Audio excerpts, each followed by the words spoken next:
Hello, everyone. How are you doing? Doing. You going to Kubla Khan? Huh? Friday the 13th of September? I know you are. You need tickets? I know you do. You know where it's at? It's at Beano's. Tickets, 15 bucks before 17 day of show. You can get them at kublaikhan.bpt.me. That's kublakan.bpt.me. Did I mention it's a Vino's? Of course I did. I'm always talking about Vino's. It's my favorite place. I don't know if you knew that. If you want a physical copy in your hand, hit up a local band from Go for Gold and Past Comfort. Got to play with Past Comfort last weekend, and it was fucking fantastic, as always. And the Go for Gold guys are also fantastic. And guess who else is going to be there? Orthodox. They're going to fuck your brain up. I don't know. Sometimes I just don't know why I say the shit I say, but I say it anyway. And that's just me being me. So, hit it up. It's going to be a fantastic show. I'm going to be there too. Come say hi, hang out with me, have a beer, maybe grab a slice of pizza if you really want to. And let's just have a good time. And today's guest is Jordan Cox, or Chord and Jocks, depending on how you know him. He's a Lofi Hip Hop artist out of Conway, and he is from Jonesboro. He got his start doing screamo music, as many of us did, and he moved on to this Lofi Hip Hop craze that he felt there just wasn't enough of, and he's damn good, too. I got to watch him play and play with him at the Farewell Skate Co. 2-year anniversary show. Lots of rhyming, I know. And I was just blown away by him, man. He was so good and so talented and so fucking nice. Like, the amount of enthusiasm just oozing out of his persona is fantastic. I love the conversation we had. Lots of laughter, lots of back and forth, like how he got his start and just kind of doing that thing and how he creates his beats out of kind of a whole mixed bag of options that he has, and learning new tricks and techniques and things like that. And I really think you're going to enjoy this one. I know I did. So everybody, thank you, and enjoy this conversation with Mr. Jordan Cox of Chord and Jocks.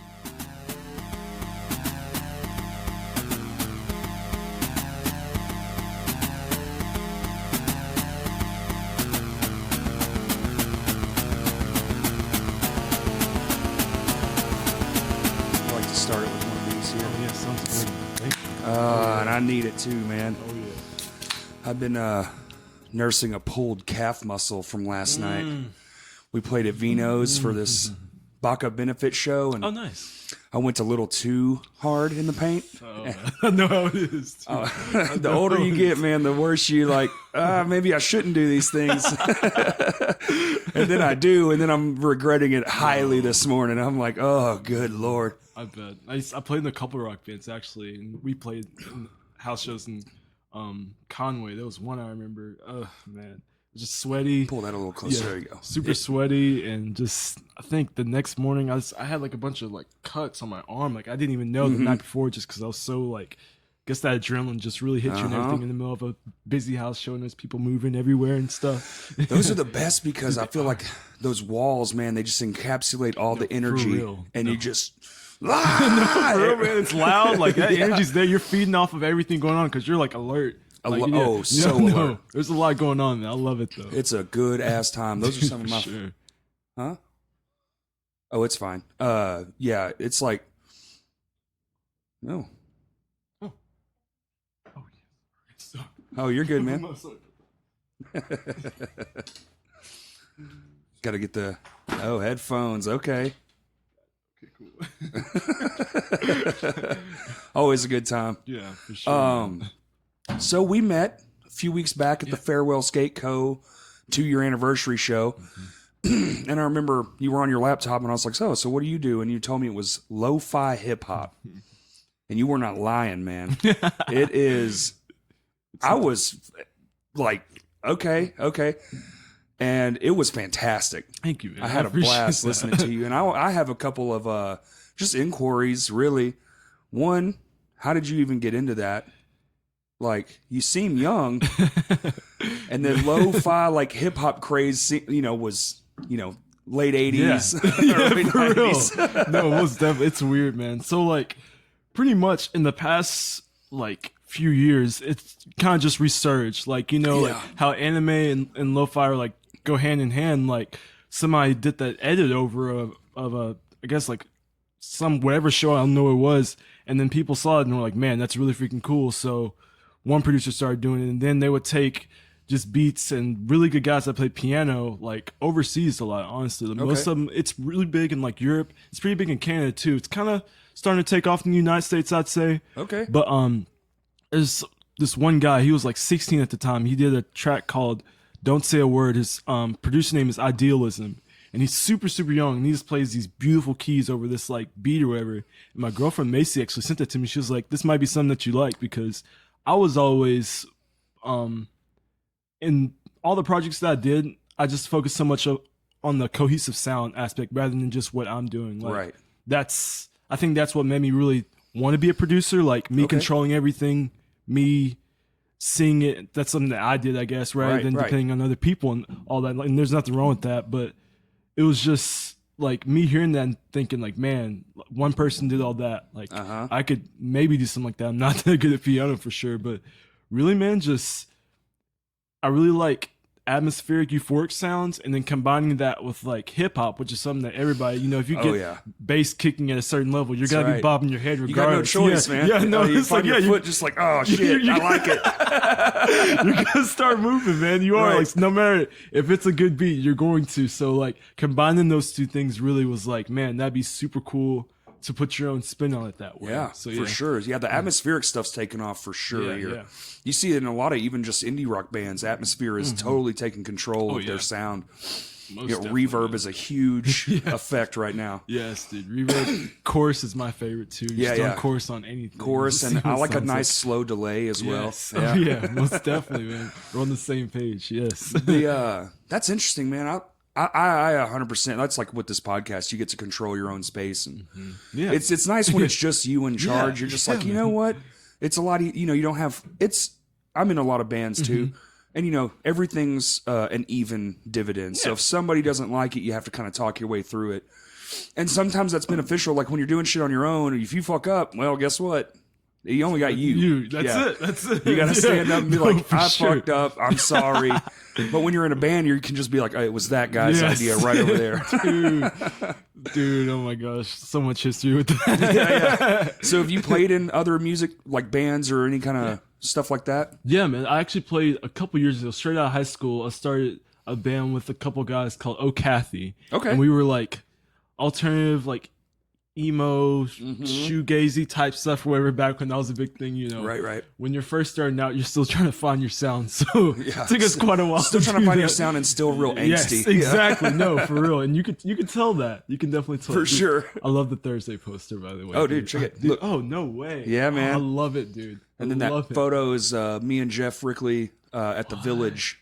No, I see, dude. I miss those times back then when like we had places like that. But anyway, back to it. Right. That caught me. No, it's cool.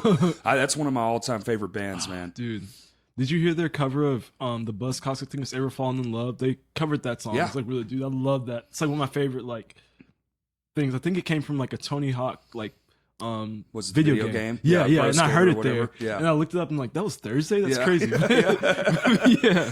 Dude, we can talk about Thursday all day long, man. But, I've seen them a whole bunch. Oh, really? Oh, yeah. Dude, that era, I guess your era? that's a later question for sure. Right. That'll come up. But yeah, played in O'Cathy for a couple years, played a few house shows and stuff like that. Played at Vino's quite a bit. Then played in another band called Vacancy, and they were like, it was upbeat, like twinkle emo. I played bass now and played guitar in O'Cathy. So I think I've actually heard of that one. Oh, really? Yeah. Vacancy. That one stuck around for a little bit longer, I think. But yeah, dude, that was just playing bass in a twinkle emo band with like you just jumping around. So much fun. So much fun. Isn't bass like one of the best instruments? It is. No, right? You can feel it like anything else. You can mic it up and all that, and that's how you get your volume. But when you feel like you hit your low E and like you feel it in the floor, like that's different. You get that power. You're just like, yeah, it's me. It's just pluck of the finger, man. Me and that kick drum over there. We're holding it down. Holding it down. That's exactly it. For sure. That's fucking awesome. Yeah, man. So you played in Vacancy, and then did you move from that, take a break, or just go right into that to what you're doing now? What it was, I went to Arkansas State. I was in community college at Pulaski Tech for 2 years. Okay. And then I went to Arkansas State, wanted to do music education. Found out that didn't want to study music. Yeah. Studying music and doing it as a hobby are two completely different things, and I found that out the hard way. So You gotta learn. yeah. And that's the thing. It was like I learned theory and everything like that, and that destroyed me because I had to force myself to sit down and like get that, because that stuff, that's math, Right? Like it's straight up math, dude, and it's universal math too. So like, it's the language of the universe, man. It's that's what music is to me, man. I give Seriously. all the props to people who know all that stuff. I cannot do it. It's another level, and there's like some of those people that I would sit beside and they would just get it like instantly, like it makes sense to them. Yep. But like me, I guess I never really took the time to dive into it that way, so that was pretty tough on me, I'd say. But pretty much focused on that. I did marching band, and being a music ed major, all your classes are like music, especially me coming from Pulaski Tech, all my basics like already done. So I was like in the music ed major, like, because you usually get like college algebra, then a few music classes, comp to each semester. Right. But, like, so I was like just pounding myself in the practice room, trumpet ensembles, all kinds of stuff. I was a trumpet player, so like my instructor was like ex-Marine band. He played for Bush like a million times, so he was like serious. He was like told you when you were messing up, right? So, like that one movie. What's that damn movie with the drummer? Oh, Whiplash. Yeah. Dude, love that. Throwing chairs and shit. No, my time. Dude, he was serious, man. I would like be scared going in there sometimes. But he taught me a lot, though, like the time that I was a music ed major and everything. But that took up like all my time, and being in Jonesboro 2 hours away, couldn't really do anything, Right. And now that I look back at it, even not looking back, but the way it is now, like Jonesboro had a lot going on. There's a scene up there. It's just there's nothing to do. Nothing to do. Even worse. I mean, Little Rock isn't bad, but it's not the best, as far as like. Well, it's just volume, man. Yeah, just amount of people. Yeah, and I have played a couple times, and they always seem to go well because it seems like people are just hungry for just any reason to get the fuck out of their house. Exactly. Yeah. There's nothing to do up there but bad things. Right. There's nothing to do but get into bad stuff in Jonesboro. Trouble's easy when there's nothing to do. Exactly, and that's one thing. Love Arkansas, but that's a problem that we have, I think. Yeah. That would be with crime rates, all that kind of stuff. It's just we just need more stuff to do. More stuff to do. Yeah, that's it. Yep. But I think that's actually coming up right now. Yeah. I think there's a huge boom for creatives and all that kind of jazz, and just people wanting. I think we've been stuck in our homes long enough. Yeah. I think the Netflix era of doing nothing is kind of starting to dwindle a little until Disney Plus comes out. Then we're all right back in the house. They own everything. Yeah, so we're screwed. But I definitely I agree 100% with that point.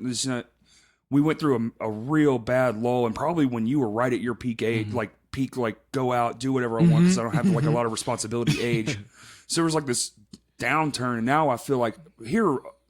Probably the last year and a half, 2 years, it's been getting better. But there's people moving here every day, so there's more people.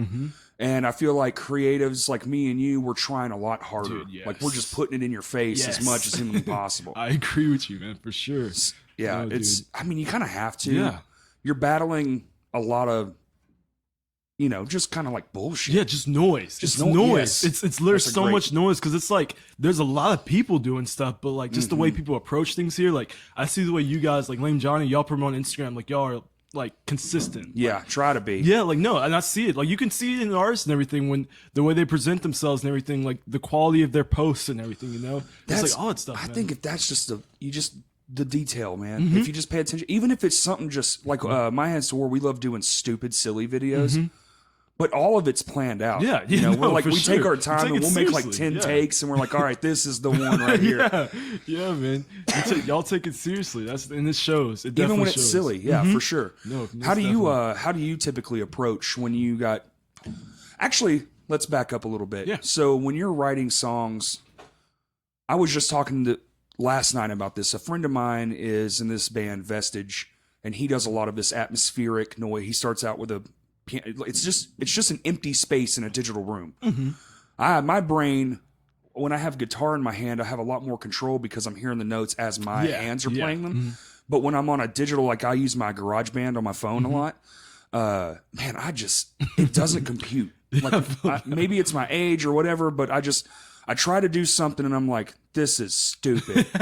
And I can't quite seem to grasp that open, empty digital space as well as I can like an open, real live space. So when you're starting out making these beats, do you I don't know what they call it, like beat farm, like you take someone's beat, chop and screw, or do you like start with a totally empty slate and just kind of build off like a single note? Yeah.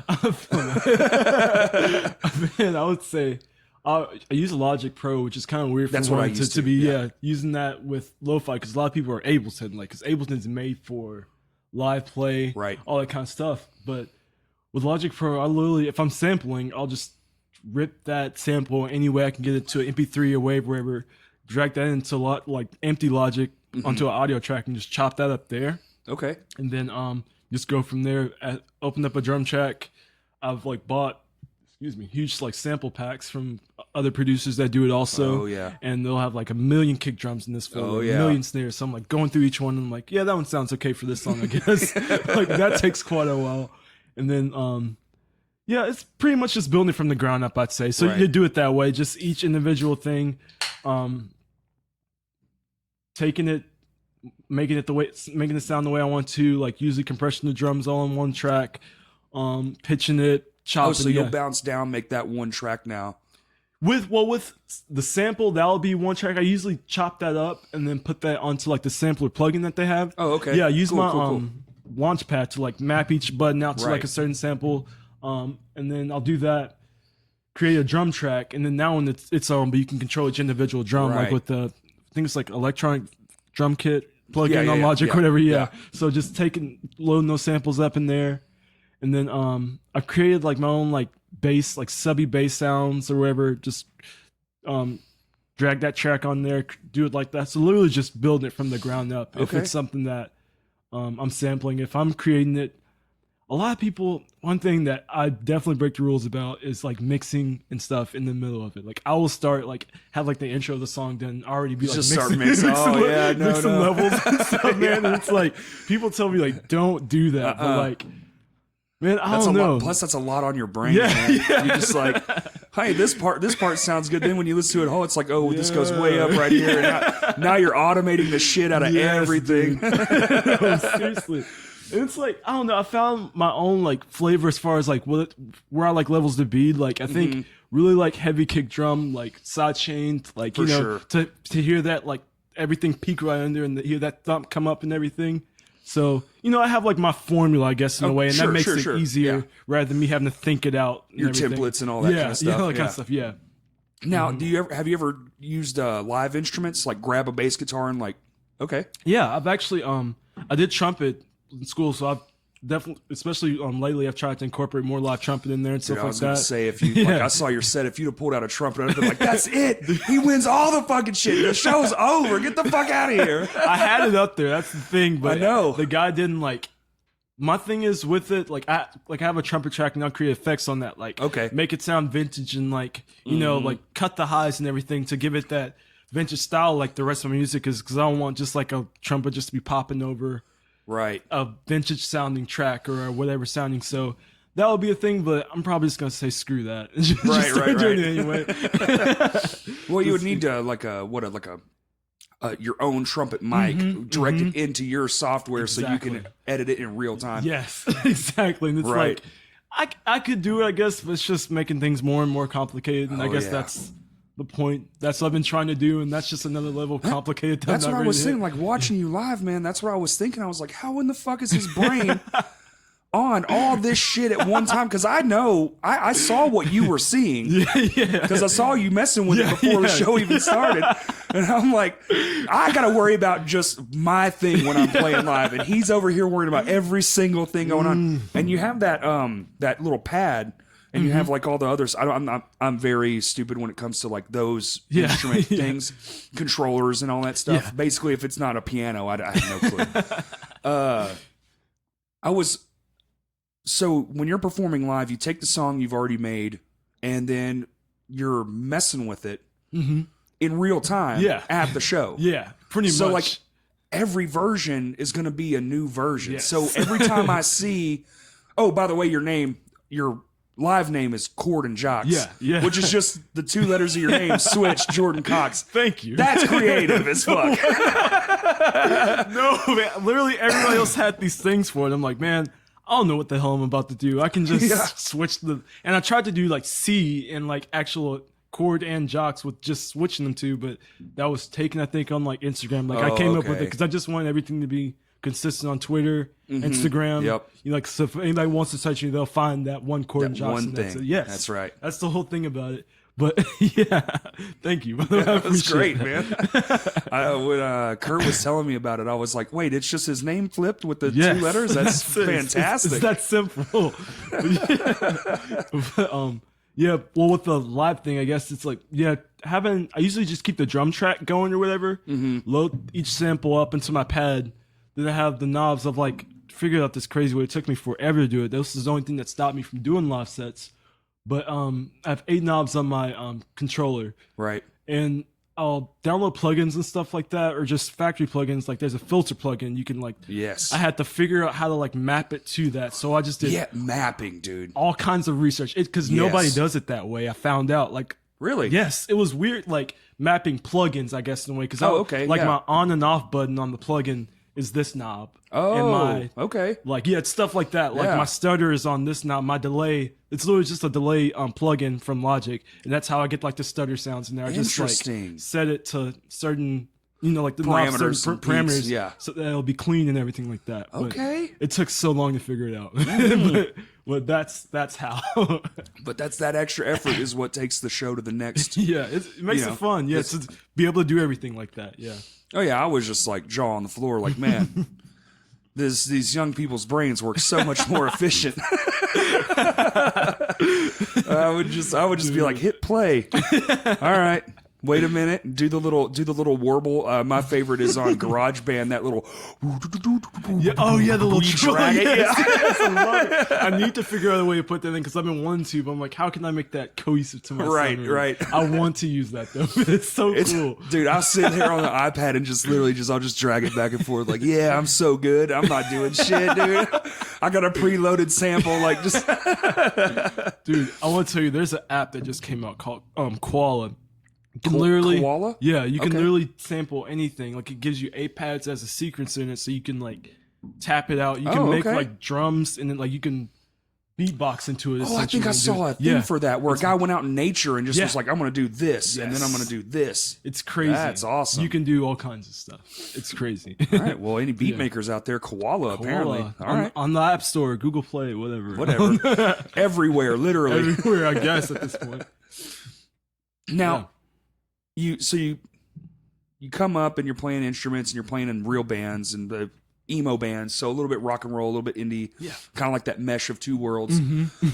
When you're playing or booking shows, I know you're Lofi Hip Hop, so you're trying to attract a crowd, but is your main goal just to get in front of as many faces as possible? Because Jeremy, I have to hand it to Jeremy, that was one of the most well-rounded, all-genre shows. It really was. I've seen in a long time. It really was. And I was like, dude, everyone's here. This is all you got. The fucking heavy, you got the punk rock, you got the hip hop, you got there was 2 rappers. I'm spacing on their name. That was awesome. That were really good. Yeah, it's crazy. It's crazy. But he did something. That's what Little Rock has. We have that. That's what Arkansas has. I think that's what works here, man. Yes, no, for sure. For me personally too, I'm a heavy kid at heart, so I like to go to like heavy shows. But man, after 2 bands of that, my ears are just like, it's time to go. I feel that. The earplugs are, especially at Vino's. Like, oh, dude, especially with the new PA. Oh my gosh, they just push it. Just everything all the way up. It feels like, dude. What does that shit say? 11? 11.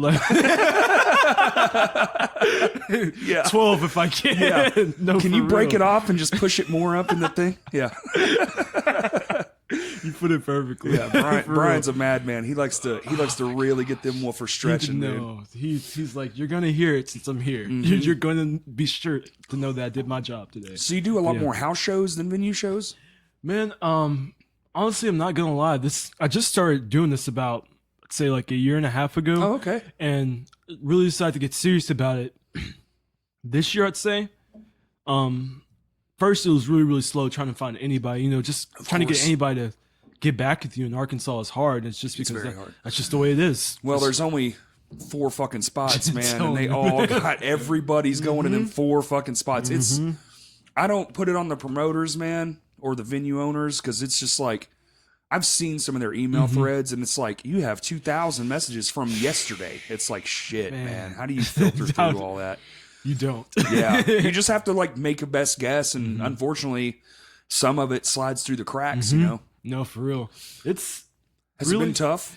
It's been pretty tough. Lately, I think this summer is probably when I've seen my most like success messing with things. I had a lot of people hit me up to do things. I'm actually playing a show on the 16th in Conway. Got that with Round Mountain Coffee, and then I'm playing in Jonesboro the next weekend at this new DIY space called The Shed. It's like it's really, really cool. Like about the size of like your room here. They got lights and everything. It's really, really cool. No, like so like a kind of a house vibe, but an actual but like a building for it, and they got it right across from Arkansas State's campus somehow.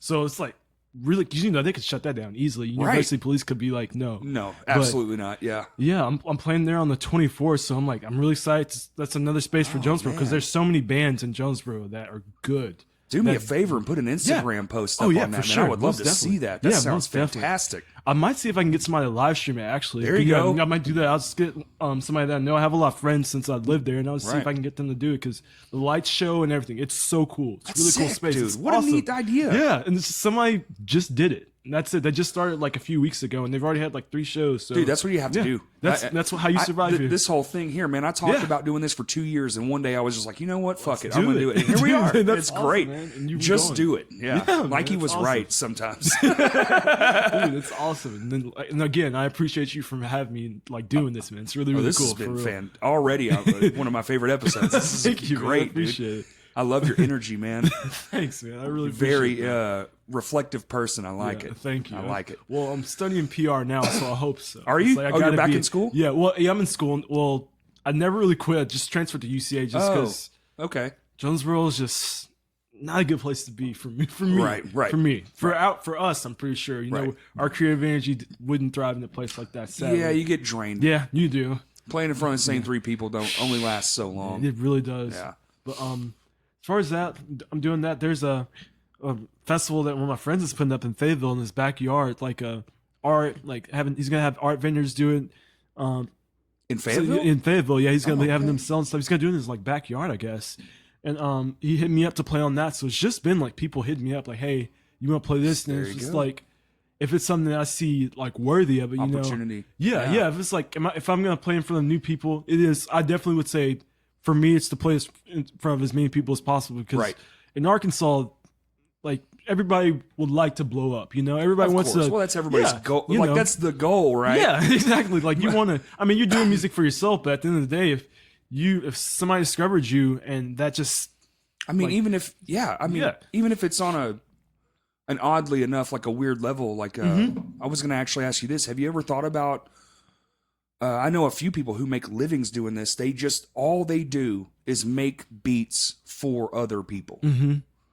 I've honestly, if I could get my name out there and people will want me to do that, then hell yeah. You know, like anything at this point, being 24 and thousands of years or thousands of dollars in debt from college already, you know, anything to pay the bills at this point. If I can I'm working at Zaza now, and that's like barely covering bills, but if I can find something that's like supplement the income. That supplements income. A new income. Yeah, really. Exactly. And why not? You know, it's like, if I can, this is what I love to do, and I can make good money off of it, then hell yeah, I want to. Have you ever tried submitting to any of those places? Like those sites?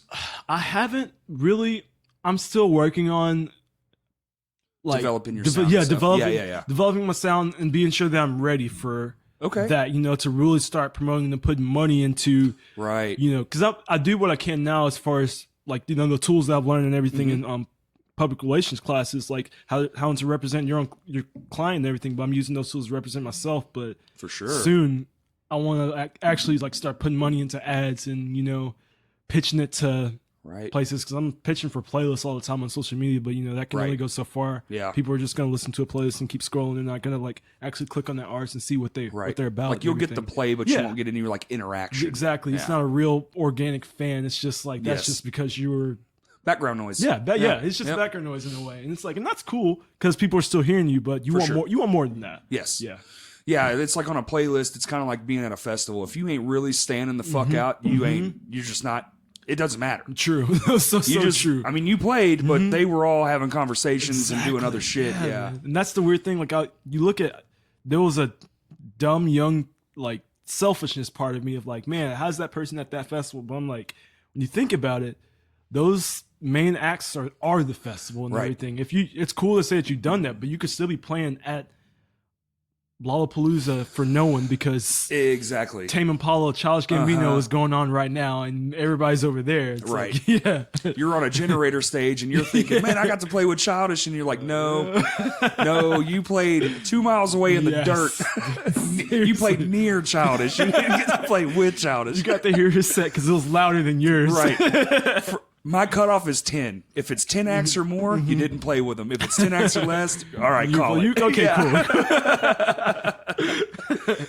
Yeah. Your name's at the very bottom of that poster. Yeah. Congratulations. I mean, it's cool to put in your press kit. Yeah. But Sure. I think that's actually you're talking about you're doing PR and stuff, and the way social media and everything is, man. I feel like that's just going to be a fucking high school class at some point, dude. Easily, because like marketing yourself is the new deal. You know, it even though I'm in bands with other people, you know, you try to push your own, like what your version of your band is, and everybody else does too, and all that kind of stuff. So we're all doing it.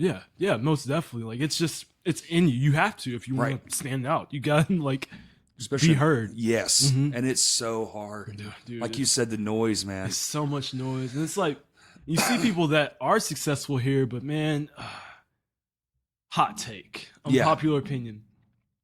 There's so many people that have come from the Arkansas scene that are in the Little Rock scene that I just feel people latch on to that, and it's like, man, if only you could really see what was going on being an artist, a true artist, and you're like, man, it's cool that you support local music and everything, but you being a fan of this, if only you saw how these people actually are in a way. Yeah, but that's all I'm gonna say about that. I get you. You know, we have to do what we can to make sure that all the right things are going on, but you know, it's hard. Yeah. And there's only so many of us so far. I will say there's been an explosion of bands here recently. Oh yeah, most definitely. I don't know about on your end, if you know of any, if like the hip hop community's coming up as well.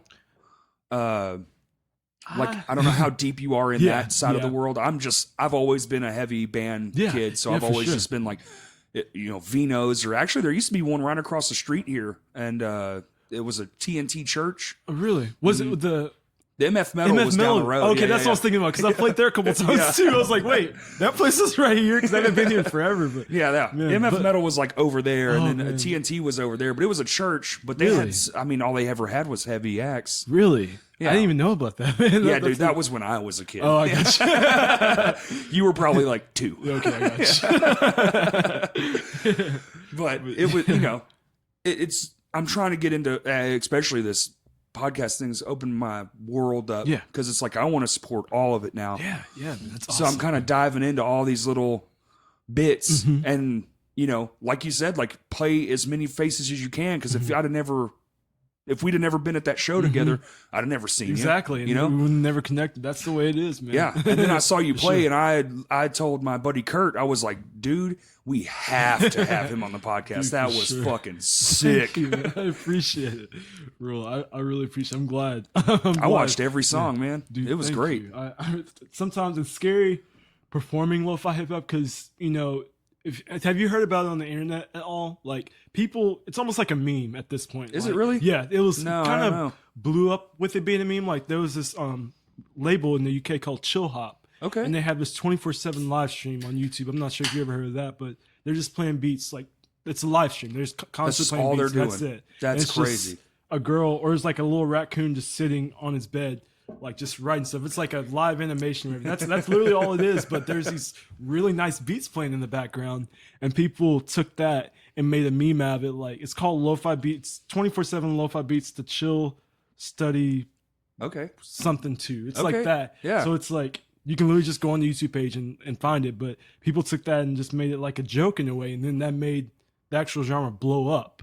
Like that was a big play. Made a genre blow up. That was one of the things that made like a lot of producers pay their bills just because, you know, it's weird, crazy. man. It's crazy. But like, people are now discovering what it is and everything. They're like, oh, this actually sounds pretty cool in every way. Yeah. It's like there's real people actually producing these Dude, sounds. it speaks to my soul, man. My first music I ever got into that I was, how your parents kind of control the narrative when you're young.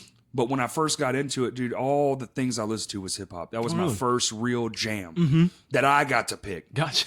Probably because my dad was like old rock and roll. Yeah. Led Zeppelin, the Beatles, that kind of shit. Then my mom was like country, like Garth Brooks and Alan Jackson. So that's all I got to listen to for a solid 12 years of my life. What period was that when you really started listening to that it? would have been the Tupac, Biggie. Oh, nice. I got you. Honestly, though, in the early 90s when like Nirvana was getting big and stuff like that, it was probably more like kind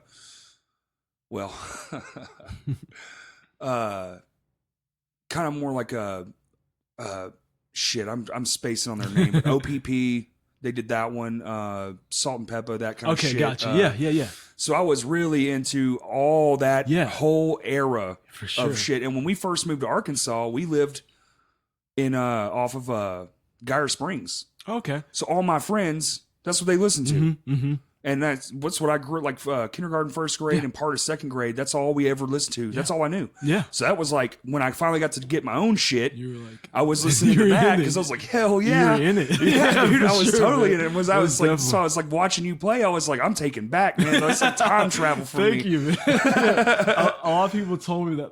The thing is, I feel so bad because I have not done all of I've done some of my homework, but I just haven't. Like, there's still people that they'll tell me, hey, so you sound like this person, and I'm like, thanks, but I don't really know and everything. Like, I feel so guilty about that, and I owe it to a lot of like, paying homage to like older producers, people before you. That did I everything. feel that. Like, I'm still working on that as far as like figuring out the names and like where this kind of sound came from and everything like that. But the originators, the originators and everything. But yeah, most definitely. I definitely. That's what I was going to ask too. Like some of your influences, as far as it's kind of neat that you don't even really go that far back and you're doing this all on your own. Because when I'm hearing it, I'm just like, wow, he gets it. So it's almost like universal, really. Like it just like it comes out. And it sounds like shit that came out 30, 40 years ago. That's insane. It's just crazy to hear that. Because I'm like, man, I don't know, really. There's a few guys I look up to now. There's one producer, his name is Stolen Drums. And just the way he takes samples and he flips stuff. And it's all crazy. Like, if you heard one of his songs, you would be like, he has his own sound. Like, it's so noisy, so raw that he's definitely influenced me as far as stuff like that goes. Who else do I know? What was his name? Stolen Drums. It's actually no vowels in it. Stone Drums? Oh, Stolen Drums. Stolen Drums. Yeah, so STLNDRMS, I guess. Yeah. But he definitely played a huge part in... I'm going to look that up, man. Yeah, he's crazy. He's got like... He does live videos and stuff too. He has like his whole channel on YouTube. Definitely check out some of his stuff. Sweet. Yeah, YouTube's my shit. Yeah, no. Who else, man? Oh, there's so many. I listen to... If you look at my Spotify right now, it's beats. It's all beats. So it's like... I'm just trying to think of some names that really, really stick out right now. See, I guess I have to give credit to Jay Dilla. He was like... I know you're probably familiar with him. I'm familiar with him. Yeah, like him, New Hobbies, like those are like the old... Like they started this genre and everything pretty much, but... I don't know. I'd still want to give my props to the newer guys too, because I listened to them first and then found out that, oh, this is a thing. That's who inspired them. Yeah, that's who inspired them. So it's like, I pay my homages to them, but like the people that are my age right now that are the ones inspiring you. That's awesome, they're the ones that inspire me because they're creating their own sound the same way I am. Right. Like in that way. And I find that really cool because they're guys that I've met on like social media and everything, talked to and interacted to that are in the same walks of life that I'm in. Right. Like some of them still in college, making beats in their room the way I am. Right. College dorm room got 100,000 plays. They're still stuck in that concrete box. Yeah. No, for real. And I'm like, man, mad respects because I know it's not easy. It's not, dude. Man, for real. But, it's not. But yeah, most definitely. How long does it take, man? Usually from say like say you're just walking around, you hear a thing, you're like, oh shit, that's it, that's the one. And then I don't know if you're like me, like I'll have a riff in my head, dude. I literally take my phone out and I'll do the microphone, and I'm like, check my voice memos right now. You will hear beatboxing, like all kinds of stuff in there. That and terrible lyrics. That's what mine are. I'll speak them out. I'm like this, that, and it sounds terrible till you write it down and put a beat to it. You're just like, oh, okay, wow. That makes sense. I guess. So from start to finish, how long does it take usually to get a song out of your brain? Man, I'm not gonna lie. With the way I have like my that formula thing that I've had of like my flavor of mixing and mastering and everything, I can do it in maybe 3 hours or so. Damn. Yeah. Really? No, I can do like a song a day at this point. That's what I've been trying to do. They're not. Some of them aren't good. I'm not gonna say they can't all be winners, man. We can't all be winners. So, not all of them are good, but every now and then, like maybe once a week, I'll be like, all right, I'm probably gonna keep that one. Like I have a EP releasing in October, November, sometime around there. And I'm starting like the song selection for it now. I've been making beats since my last release, Luxuriate, that came out in June. So I've just been like just a vault full of songs. I'm like trying to pick which ones that sound the best. Put the bangers on there. Yeah, put the bang like that, and then maybe come back to those other ones in a year or so and be like, okay, I'm gonna try to make this sound better in a way, but not too long. I don't think. Remix, remaster, that. Kind of all that kind of 3 stuff. hours. Yeah, that's good. I mean, I agree. I say that thinking like, mainly because my brain doesn't truly grasp when you have it all laid out and you know what you're doing, how fast it can happen. Because when I'm writing songs too, our best songs are written damn near in the amount of time it takes to play them. Like once you get the riffs together, you're like, oh, this is a song, and then you play it, you're like, this is a great song. No, it's awesome. That's one thing I miss about being in the band, man. Just like how full it can sound. Like not even just loud, but just like everybody being on the same page and everything, and you all grooving together. Like that's the coolest feeling. Oh yeah. I think. Oh yeah, dude. And it almost always comes out 100% in the moment. Like I always tell in Lame Johnny, at least, because the way we write is all together.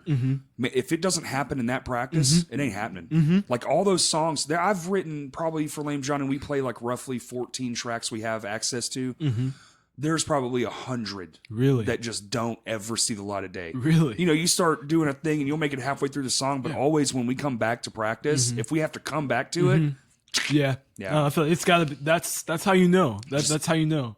For sure. Just in the moment. I remember reading some article about somebody asked, I think it was like John Lennon or something, how long did it take to write this song? And he goes, about 3 hours. That's the way it is, man. He said, if it takes longer than a day to write, it's not worth writing. I was like, oh, that's a good point, man. Yeah, no, it is. That's a good way to look at it and everything for sure. I'd say so. Right. Now, being in you live in Conway now, you said? Yeah, I'm in Conway. So that's a pretty big college town. Everybody living in Arkansas knows that. But has that been a lot easier as far as like finding support, people who like what you're into? Or does it actually kind of like hinder you in a way because there is probably more people doing what you're doing in that same space? I'd say compared to Jonesboro, definitely more support. But I do have one thing that I've noticed is that I'm actually really thankful for is that the friends that I have made, I was doing photography just a couple years ago, or like three years ago or so. And I have like a set of friends that have always supported me like throughout like whatever creative endeavors I go. So I feel like I've built a decent base, a support base. Yeah, around here just because of that, and I'm so thankful for them and everything. But I'd say honestly, there's not a lot of people doing lo-fi hip hop in Arkansas. There's I know three other guys that really do lo-fi in a way because you have hip hop, you have trap. Trap dominates. Right. Oh, right now for sure. Yeah. So like, there's so many trap producers anywhere you go, and there's nothing wrong with that. But I'd say there's not a lot of competition just because it's such a small genre. Like people just don't really know about it. Like I tell people like, I make lo-fi, and they're like, what is that? Like people just don't know what it is, and it's just because it's a smaller I got genre. excited as fuck. It's like, oh, when dude, you know, really? you know. Yeah. When you know, you know. But when you don't, it's like it's so small of a genre that I don't really. I guess I should be thankful for that. There's not a lot of competition that I'm having to compete with in a way, but I don't know. It just depends. Like people will. Oh, go ahead. Oh no, go ahead. Go ahead. People will listen to what they think sounds good, and like it's just being heard is the only thing. Like hopefully people will like what I'm doing and they'll be willing to even show up to like hear what I'm doing and everything. There you go. Yeah. That's a good way to put it, man. I didn't even really think about that. It's probably lower on the totem pole compared to all the other genres in hip hop. You know, subgenres. You got hip hop's the top title, and then 400 little fingers that come down, and all these different things. And trap's definitely winning right now. So I didn't even really think about that. That's awesome. Yeah. That means, I mean, honestly, man, I mean, that's not that you're doing something that's, say, original, because you know, lo-fi hip hop's been a thing, but when there's not a lot of competition and you're good, you get to stand out even better. I would say it makes it. There's less pressure for sure. For sure. Like, and I don't really even try to connect a lot with Arkansas as far as like really being in the scene, because I've done that and I've seen like the way I got burnt out, like trying to be heavy in the Little Rock scene. It was just like the people that I knew. So I try to really focus like worldwide, honestly, like doing a lot more on the internet rather than like putting posters up for a show locally. I'd rather like promote, you know, like across the board, like across the board, and not even just like for a show, but like music. Like I'm not, I definitely like to pitch to Arkansas Times or somebody like that about a release that I'm doing, but really I'm trying to get, like, I think I've looked at my stats and I think half of mine come from Brazil, actually. A lot of my listeners do. Cool. So there's like a playlist that I landed on that just sent my music straight to them, I guess. And it's like Chile is a big spot too, apparently. So it's like, I don't know. It's just weird. The United States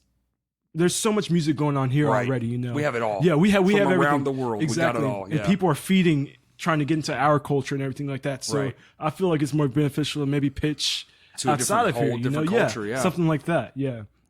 Man, you got to get a show down in Brazil. Dude, you ever seen concerts from Brazil, dude? They go fucking crazy. Let me do that too when I get the chance. I'd love to. And that's easy too, because you just got to carry on in yourself, man. That's it. That is it. Not a lot of stuff. No, not at all. Actually, you set it all up on a single table. Yeah.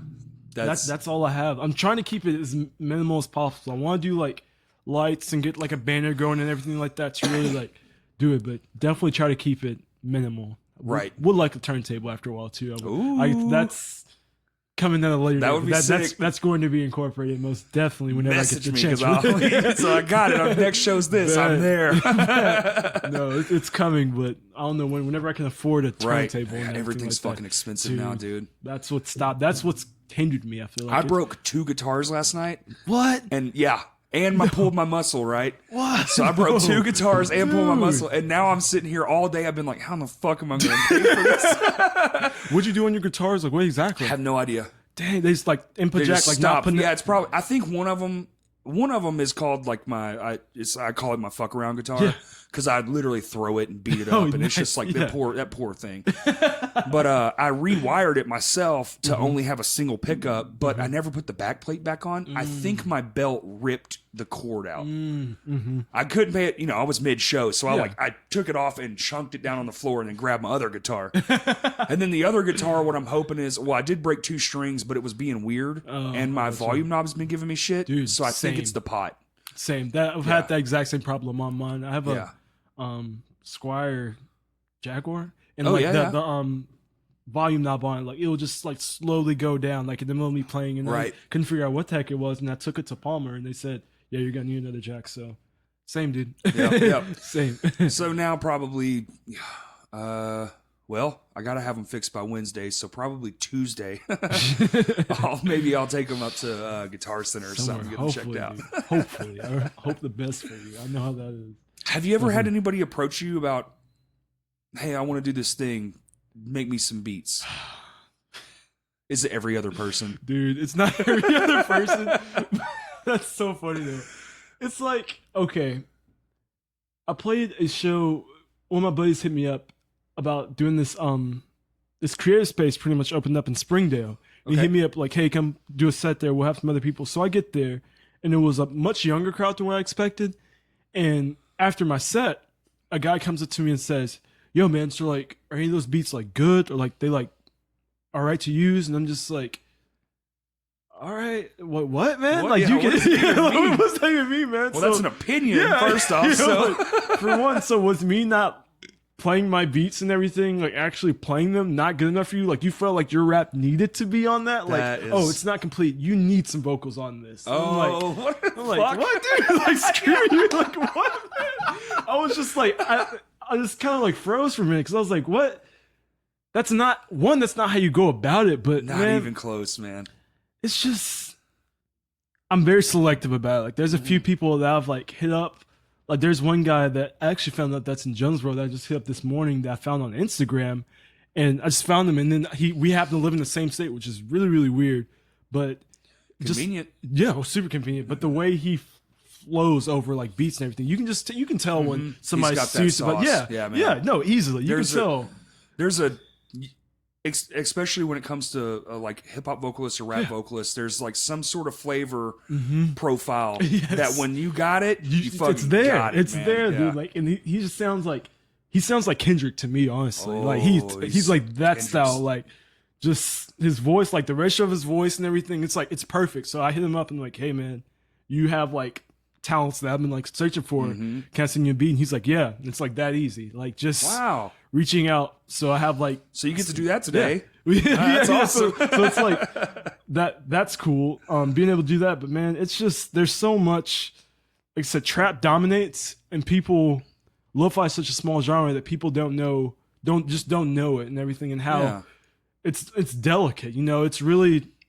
It's raw. Like it's not everything's not straight. It's not quantized and everything. It's all human. It's all human sounds and everything. So I think that's why it attracts me to it. Yeah, that's same. Yeah. Honestly, I think so. It makes it. It's more from the heart. Yeah, exactly. It's more not. You feel something. Yes. Yeah. It adds the feeling in that digitalness.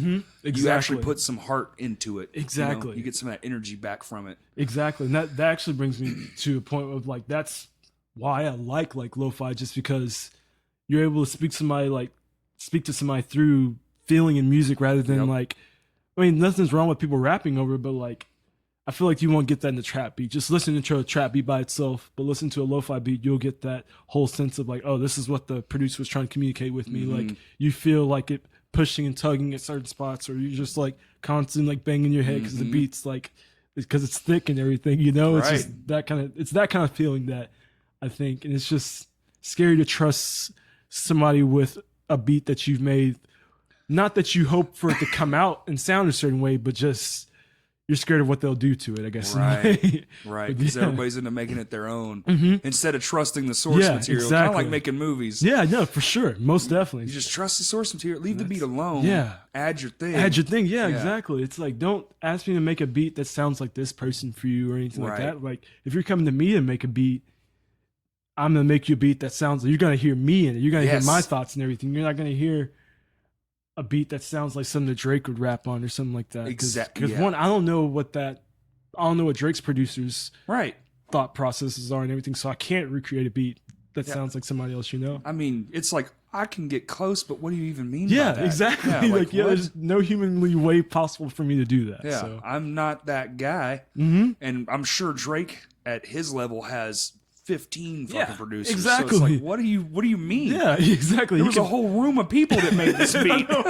You do realize I'm working out of the corner of my bedroom right now, man. I'm playing on maybe with my Mac it brings up to 1,000, but like I'll just tell you that I'm not playing on some expensive stuff. Dude. Right. I'm still starting out, so don't expect too much, I guess, in a way. Well, don't expect too much, but also like just if you know that's what you should be going for. Yeah. Why hit me up? You know, like pitch to Drake's producer. Oh, you make beats? Oh, well, can you do this completely different thing than what I know you for? Oh, okay. Yeah, man. I'll try my best. I'll get back with you on that. That's my response. That reminds me of a hilarious Mitch Hedberg joke because he talks about like, oh, you're a comedian. Can you act? But he equates it to, oh, you're a chef. Can you farm? It's like, you're going back. Hold on. Whoa. No, I don't know shit about cows. I just know how to make them taste good. That's crazy. I just chop them up, man. Season them, man. That's it. I totally get that, dude. It's just seasoning, man. That's it. Same thing, man. It's just seasoning. That's all it is. Yeah, and you want my seasoning. Yeah, exactly. Yeah. You want my taste on it and everything. You want my ideas. That's it. That's definitely it, man. Now, well, you said you've only been doing this for a year and a half, which is all. First off, you're already pretty fucking awesome for a year and a half. I tell you what, when I was a year and a half into anything, even now as like an accomplished musician, I'm just like, I'm not. I don't get confident until at least a decade later. Yeah. You know? I feel that, man.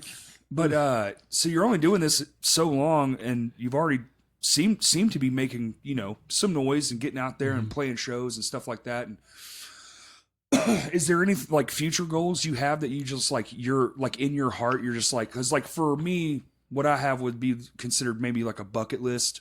When I was young I was like, I'm gonna play with this band, I'm gonna do this thing, I'm gonna play this show, I'm gonna go this far. Is there anything like that for such a unique genre? I'd say I've been thinking about trying to get my music heard in different kind of ways. Like, one thing, I really love skateboarding. Suck at it, but same. Just watching, just watching some dudes like shred. On my last podcast, we were watching Thrasher videos before we started. Yeah. Dude, it's just so entertaining. Like watching how smooth those guys are and everything. But some of it is jaw dropping, dude, man. it's insane. Like they can just do that with a little piece of wooden wheels. Yeah, it's crazy. My friend on Instagram, Dropping Hurts. He's been on the podcast before. I've seen him. Yeah, I've seen him. Dude, insane. Dude, and he's getting so fucking good. I'm just like, every time I see him land one, I'm like, bro, why are you not like in magazines yet? I need to hit him up, because one thing that I've been wanting to do is like find skateboarders that are doing their tapes. Right. And give them my beats. Here, you can use it for free. Just put your tape out, promote the hell out of it, Right. Just do your things, and I'm getting heard in the background and everything like that. And they're not going to fuck with it. Yeah. The only thing they might do is like add a pause or like, something like that. Stop it. Yeah. That's just raw audio for them and everything. So like that's one thing. I like to really pitch my music out and get it heard like that. I love to get it on like a shoe commercial or something like that, like just that would be awesome. Just certain stuff like that where people are hearing my music like at a wider scale. That's especially just in the background, man, where they don't know why it's so nice. Yeah. It's just like, and they're like, man, what was that track on there? I need to figure out what that was. Hopefully they people hear it and they're like, there's that commercial, and they're breaking out their thing like, Shazam. That's a dream for me. I dream of that moment. Right. Please videotape it for me and send it to me. For sure, dude, for sure. I don't know how many times me and her have been like in a restaurant, like, there's that song again. Fuck. I love that you can do that nowadays. I do too, like, man. Because used to, you just had to ask the person next to you, and you're like, who cares? Like, what? Who are you? Leave me alone. Yeah. No, I'm like, Siri, what's the name of the song? What's the name of the song? Like, it's so fast. I work at Zaza, and we have a really good radio that we play there. Okay. And like they're on like a 80s, like just an 80s like just an kick 80s, right just now. boom. And I'm like, so good, so much good stuff out of there, dude. Just yeah, man, I came out of the 80s. Like, no, I'm just kidding. Hall & Oates and like all those. Dude, Hall & Oates. We're going. Are you going? Wait, we're coming. What? September 26th. Where? Verizon. Oh my God! Yes. Totally, dude. Yes. Hey, if you want to ride along, man, we'll go. Yes, let's do it. We're massive Hall & Oates fans. No idea. No, let me get tickets today. That's amazing. My friends are gonna be so excited because we've been on a kick with them lately, but that's gonna be fun. Right? Looking forward to that, most definitely. Definitely, dude. But yeah. Besides all that, I'd like to do a winter tour too. I've been thinking about it. Made a few connections. A tour? Yeah. Oh, okay. Yeah, cool. thinking about I made a few connections with like people in different cities. Like they've said, hey, if you want to show, let me know. Are you doing house stuff? Anywhere. Literally, Okay. as long as there's a crowd, as long as I'm like coming out there and somebody's hearing it, that's all I really care about at this point. I can just stay in hotels or do whatever. Or use your car, man. Yeah, you're just crashing my car like that's anything free. like that. Yeah, exactly. And just make some kind of money doing it. But I would like to. You should look at we just played through and we did a house show in where the hell Knoxville, Tennessee, man. Yeah. That's a great house show scene. Really? Yes. There's a band called Lions from there that just quit that I play with actually. And they told me that Knoxville, Nashville, of course. Of course, yeah. But Knoxville, okay. Yeah, dude. I'll That's a hit them. great. Okay. I'll try to send you the guy's contact information Sweet. that we got the show through. It's like down in his basement. Really? But it's a massive fucking basement. That's amazing. Though. Yeah, you play off in like this corner. They have a PA system in there, and you're like, this is a venue Really? that is a house. Dude, Like I it's love not that. it's not like a normal like, oh, we're playing in someone's living room. Like the living room's upstairs and there's just like people chilling and all that shit. And then you go down the stairs and there's like this spacious Love area. that, dude. Love And it's that. all like gritty and punk rock and they're all a bunch of like at least people that were there that night were very like punk rock, like Yeah. DIY crowd. Yeah, and I yeah, was yeah, like, yeah, this yeah. is legit. awesome. And they That's had a so DJ cool. after the show was done. Really? Yeah, a guy named Bradsky Beats or something. I think that's his name. I need to look it up. Okay. And he had the 2 turntables and Yeah. a laptop and was just sitting there Just sampling killing it. beats. And I was just like, this is dude, fucking that's sick. legit. That's so sick. Yeah. Well, that's another contact for me to hit, I guess, for sure, dude. For sure. I want to do like maybe go up north, Cincinnati, go to Cincinnati. Shootings, winter? man. Yeah, well, I was just thinking about the freaking mess that happened there last night and everything, dude. Oh, right. Yeah. But go up through there, maybe hit West Coast, maybe then come back through Atlanta. Atlanta's go. huge for beats. Atlanta's massive. Huge. That's where the Stolen Drums dude comes That- out of. It's just blowing up It's for crazy. everything. You know, Film, it's- yes, music, the so whole city is just Crazy. exploding. Do you watch Atlanta Donald Glover's show by any chance? It's on Hulu. No, but I'll check it out. Are you a Childish Gambino fan at all? I fucking Oh, dude. love Childish Gambino. If you have Hulu, start. that at, is one of the most talented like- people.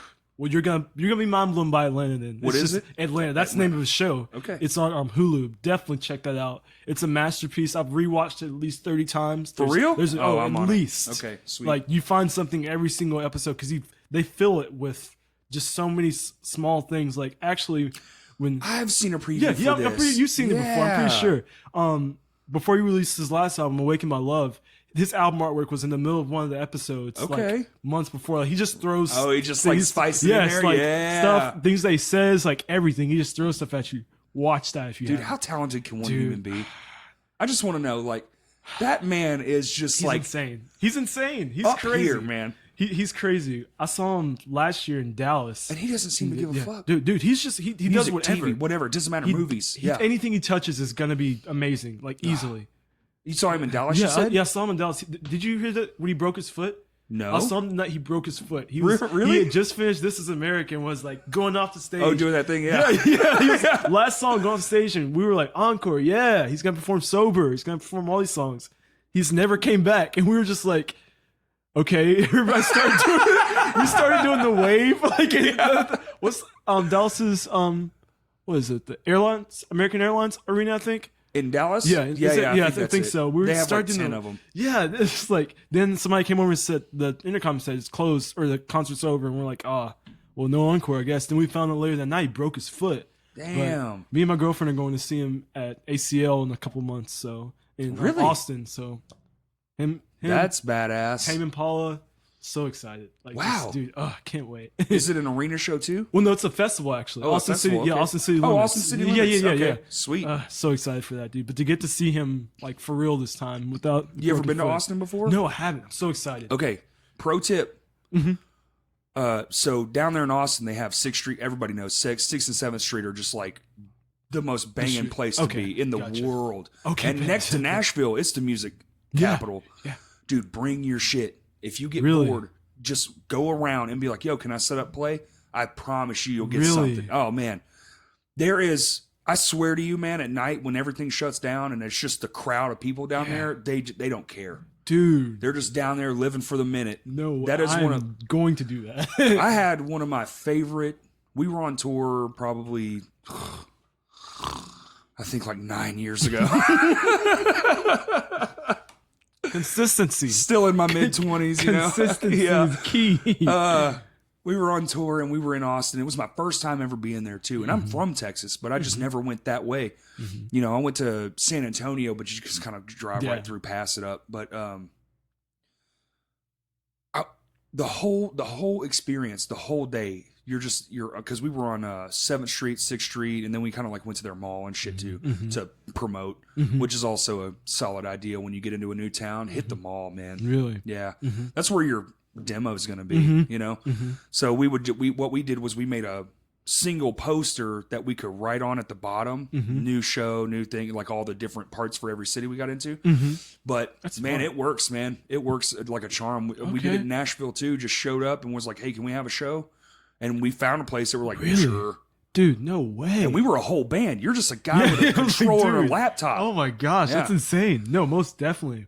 Someone actually told me to do that to see if I can find a show down there, but I didn't know it was that accessible. It's pretty accessible. Honestly, it just takes because they have every other fucking building's having a show in it. That's so true. if you just show up and be like, and maybe even if you brought a small PA, man, I do believe they allow busking, so you can just set up right on the sidewalk and just play and have a hat, just take tips. No way. So like even after Childish, if y'all are staying the night, hit 6th Street, man, there's gonna be 1 million people down there. Really? It's Dude, insane. If I can find all I need is a freaking outlet. I bought a system from Best Buy, with a huge sub and everything. If I could just set up my table, that's it. Yeah, that would be sweet.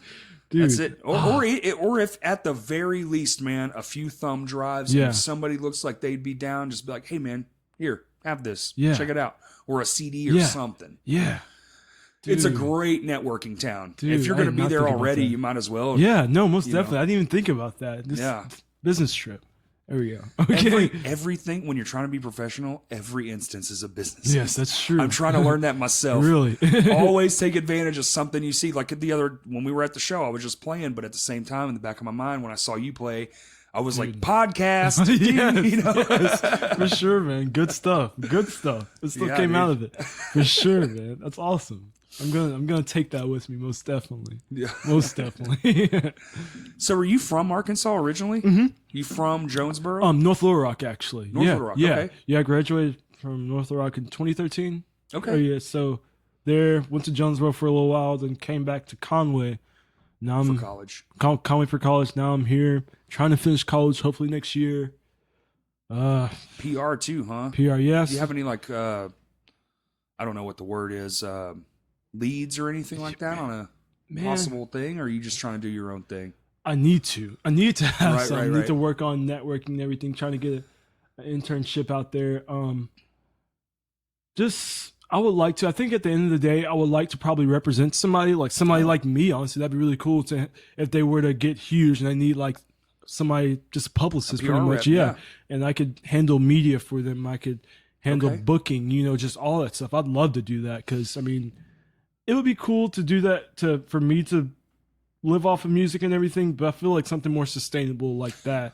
You got to have a fallback. Yeah, you got to have a fallback being a musician because you can't do it forever, Nope. You can't. I mean, some people get this. Yeah. But the amount of people that got to do it forever is nothing. Yeah, it's small. It's a needle in a haystack, Especially at an older age. I mean, I guess DJing wouldn't be too bad. I mean, Shaq's doing it. So yeah, and he's like 50 something and 9 feet tall. I mean, if you look at Shaq's track record, man, NBA owning a big portion of all these fast food restaurants, DJing. I think Shaq has a massive level of don't give a fuck. He doesn't, man. He does whatever he wants. Did you see his Hot Ones episode? No, wait, yes, I did.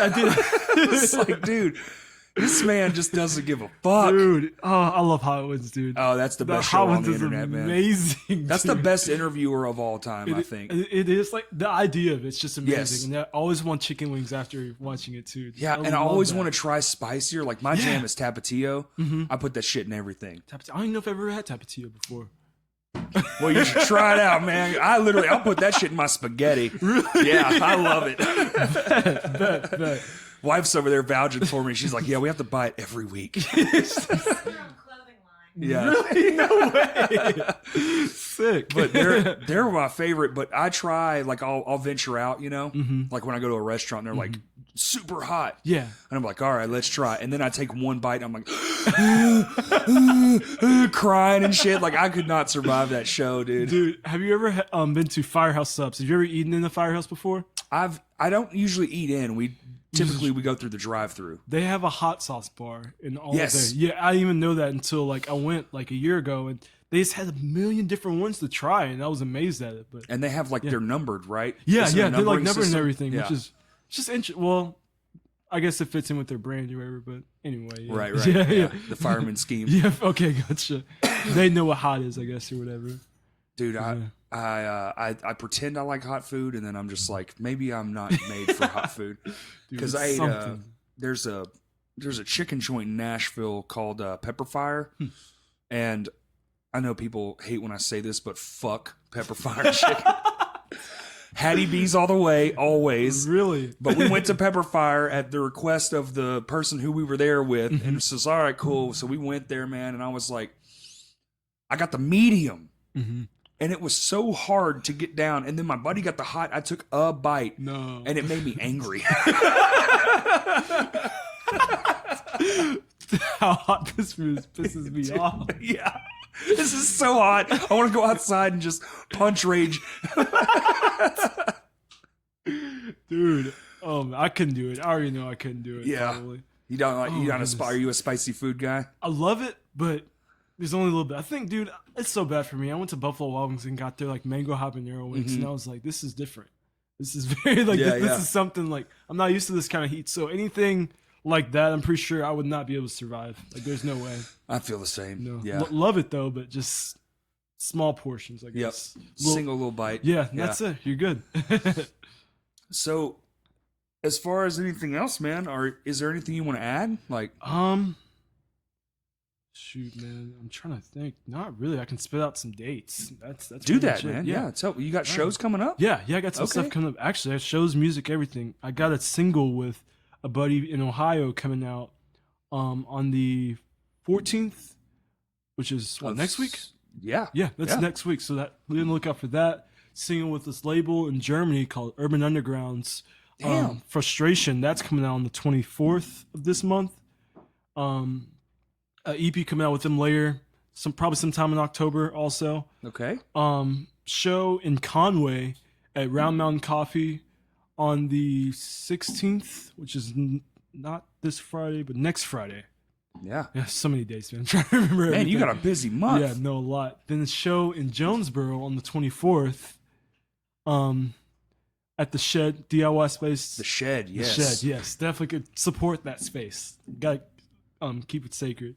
Then another show in Fayetteville on September 1st. Okay. Were you playing the Backspace? Yeah, or it's my buddy's backyard. I would like backyard. I would like to play Backspace. I need to. I'm trying to get in contact with them, but haven't been able to.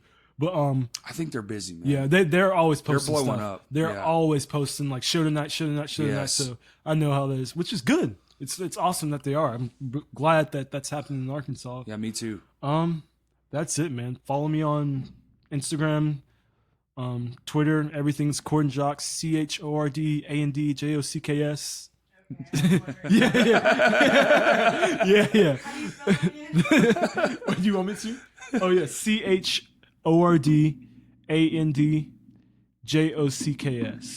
Just Chord my and Jocks. name spelled backwards. Yep. Find me on all streaming platforms, YouTube, everything. Spotify, Pandora, Apple Music, everywhere. Everywhere. Everywhere. Usually you go to one. And luckily they do it all for you. Who do you use? I'm DistroKid. DistroKid. Yeah, nice. That's what I'm yeah. always telling people to use. It's pretty cheap. Yeah, no, they're good. They're perfect. I know it's like CD Baby's like $40 per release. And I'm like, nah. that's a lot. That's a lot for something I can do. Excuse me, sir. We have no money. I'm a musician, right? Yeah. You understand this shit doesn't pay. You're the one giving me the paycheck. Yes. You know how much I make. Late.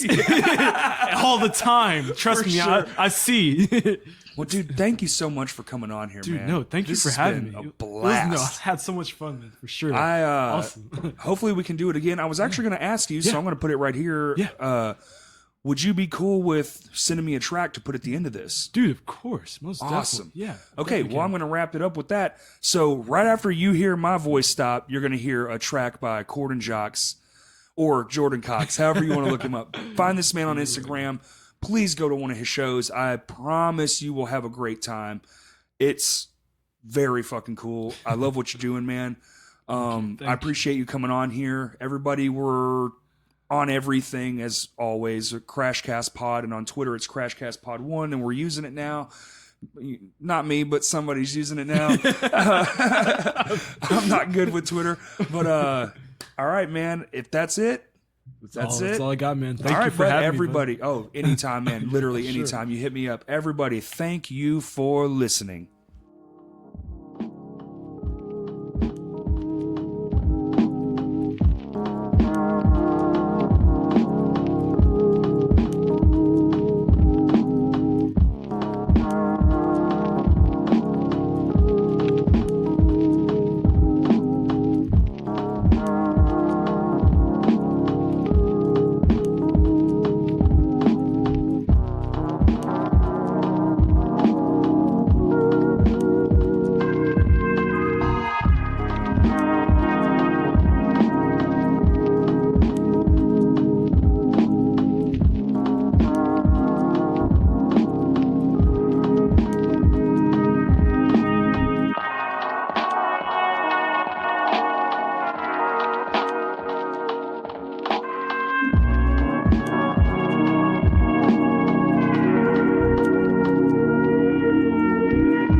Uh.